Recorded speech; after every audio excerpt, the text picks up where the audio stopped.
Our church sponsors Operation Innisbutch and has for the last, I think, 8 years. And it's really been a wonderful ministry in a lot of different ways. One is that we partner with an African-American church in town and are able to show the love of Christ through our partnership with them. And the projects are just simple things, many of them, like passing out quarters in a laundromat and detergent, and the surprise on people's face when you say, I'm here to do your laundry, or to help you do your laundry and to pay for your laundry.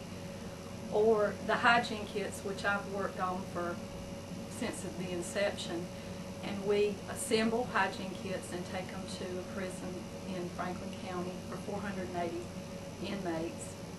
And just the camaraderie of the two churches, and then the intergenerational ability of having young children and older people and all in between working together on a simple project, and then a few days later going to that prison and passing out a hygiene kit and maybe a handshake or a kind word to 480 inmates.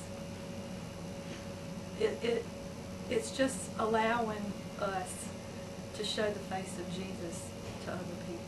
And I'm just grateful to our church for putting forth the resources through our budget to do that project.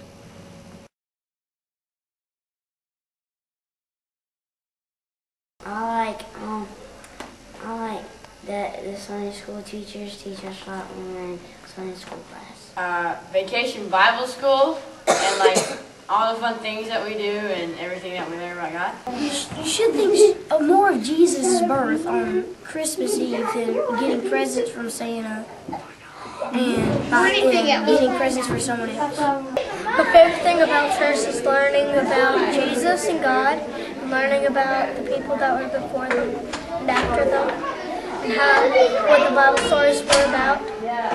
I feel very passionate about our local ministries and how in this community that we live in is not as fortunate as a lot of the members of this church. And so I think that our local ministries is very close to my heart, and that we're able to help those less fortunate, because we are a high steeple church in this community, and you know, you do unto the least of these, you do unto him. So I know that a lot of what we teach about missions is more on a global level, but I really think missions begins here in our community and even in this classroom, and just what we talk about with the children, how we teach them to express their love for God and for their community and for others.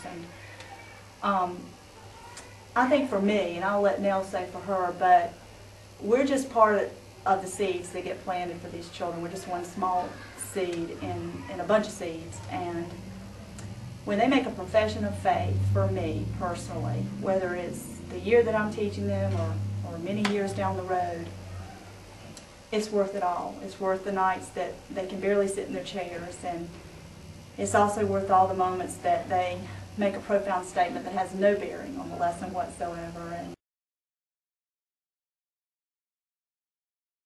Christmas benevolence. I was fortunate enough to work benevolence on the front lines here at church for 10 months. During that time, I was able to see, not just get another look at the people we help, to see exactly what they're coming from, but I was able to get a really good look at the people who help, the people in this church who give of their time and give of their money.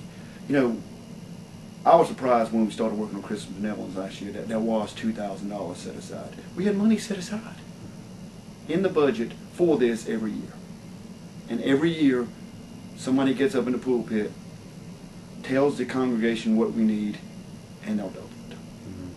I mean, it always happens. You just make a request to these people, and these people will respond. It ain't been the greatest economic times, but these people will still come out and help in any way they can. I've been very fortunate now. They made me the team leader, but the team that I work with is much more.